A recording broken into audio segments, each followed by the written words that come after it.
Good morning. I hope everybody's having a wonderful day before the season of holidays at the end of the calendar year. The winter solstice is coming up. Our winter moon celebrations won't be held this year for the Anishinabek, Solutrean, Métis, Indigenous nations due to just some internal administration issues. This year, we hope next year we'll have quite a substantial winter moon celebration. Just to explain who we are and what this video is about, I'm Grand Chief Wabascamakwa, or Zane, my Anglo name. I'm the descendant of some of the oldest and premier families that came over here with the French colonization and colonial trade colony of the 1600s. The first family in Quebec were my ninth great grandparents, Louis Hubert and Marie Rolette. I believe there's a statue of them in Quebec City. They were the first family overwintered and continuous and created basically Quebec City. My other line, prominent line, though I have many Indigenous lines, Jean Nicolet, the interpreter for Champlain, went native with the Huron Nipissing woman from the Kilisitron Nipissapren up in the Nipissing region of Ontario. Many of the premier historical figures of New France are my ancestors. And I can get into the genealogy aspect of our nationhood later. But what I wanted to introduce today was just the basic concept of who we are. We have been the forgotten people, the soulless ones, the people that the governments or the colonial governments of the Corporation and Constitution Monarchy of Canada does not want to recognize, because we actually have a substantial population in North America on the whole, US and Canada. The big issue with Indigenous relations and Indigenous law, there's very little as pertaining to Métis.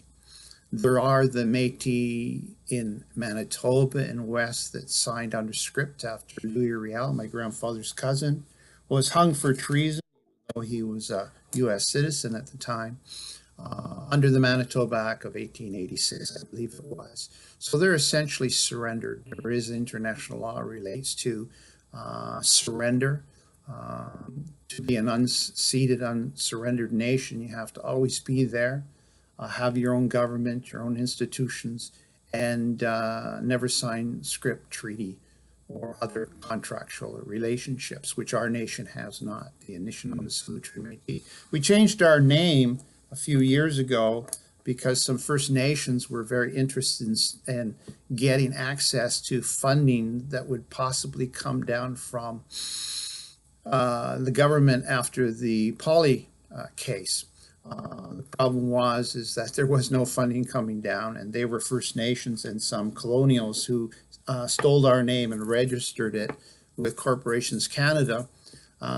Corporations Canada did nothing about the fraudulent application for a federal not-for-profit corporation, and that's an issue we're still dealing with. So we changed our name to recognize some of our ancestry, which is the Solutrean people that current historians are having a lot of dispute about it, but the population or the peopling of North America, the Solutrean point was represented in the eastern coast of Canada and the United States. It moved west. The Kinnicot men in Washington State looked more Caucasian than he did Asiatic, though his genealogy or his genetics proof that he's related to the Colville band, etc. There's a lot of information out there in the internet, etc. A lot of it is misrepresenting truths, whatever truths are. But over the next little while, I hope to do specific videos to talk about different aspects of who the Métis people are. So we call ourselves Anishinabek, Solutrean, Métis, Indigenous Nation. Our families have never surrendered, never accepted funding from the colonial governments. Canada's head office is in Washington, D.C. on Pennsylvania Avenue. It is a corporation. It's the Corporational Constitutional Monarchy of Canada. It has to give an annual report to the U.S. Security Commission, so it has its role in the international banking for loans, etc., and bond dispersion out into the world economy.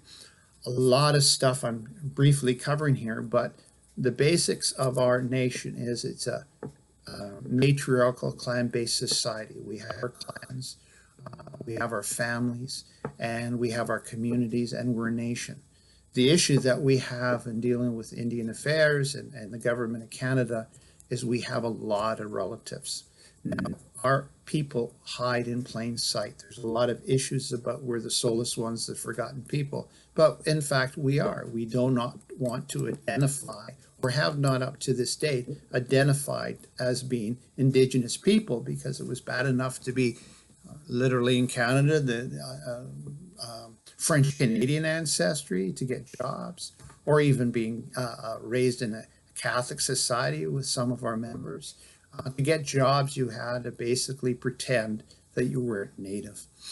And there's a lot of similarities of a lot of our people across North America. The War of 1812 set an arbitrary border between Canada and the United States. None of our people were signatory to those treaty negotiations after the War of 1812. And there were 65 plus French Canadian Métis communities south of the Lake Erie, Ohio, New York border. A lot of our community members are in Maine, New Hampshire, Vermont, Upper New York, Ohio. Going into Michigan and further west, we have relations all in the Louisianas from the Acadian expulsions. There is a lot of us out there, and I believe that's one of the issues we have with the government of Canada.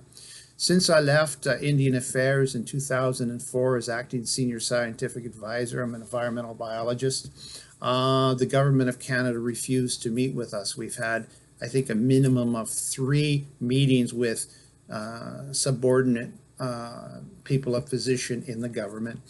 We had one meeting with Indian Affairs lawyers, which identified that they can't do anything with us. We're going to have to take them to the courts. Well, we have, I think, right now about 12 different court actions going through the courts. It'll take a long time. The Polly case took a long time to go to the Supreme Court, and the Daniels case, I think it was over 30 years before we got a final decision. Constitution that was ingrained in the Charter of Rights and Freedoms and the Constitution of 1982 identified Métis as one of the 3 Aboriginal people in Canada. Now the Supreme Court decision of Daniels calls us Indians, but not under the Indian Act. The basic operation of the government of Canada is to work on service providers. So they have allowed or induced or supported the creations of political lobbyist groups, basically not-for-profit corporations that are surrendered. A not-for-profit corporation is owned by the government that supports it, whether it's provincially or federally. And they're basically service providers, and that's what the government considers to be. They provide them funding to provide service that the people would get anyhow if they were not Aboriginal. Excuse me, got a bit of cold. So as a matriarchal clan-based society, we have our hereditary governance. We've always had our governments. It's family-based, and family is community. When you look at the issues in the Polly case, when they talk about, which has been removed from the Daniels decision, you have to be a member of a community. Community has to accept you. Well, the acceptance part is gone. Métis are self-identified, have to have an Aboriginal ancestry. Adoption is permitted, and Aboriginal customs and traditions, which was identified in the Delgama case. Aboriginal customs and traditions are basically equal to the law of the Western law, which is from the law of thing, military occupation. I'm going to have to cut off this and I'll start again.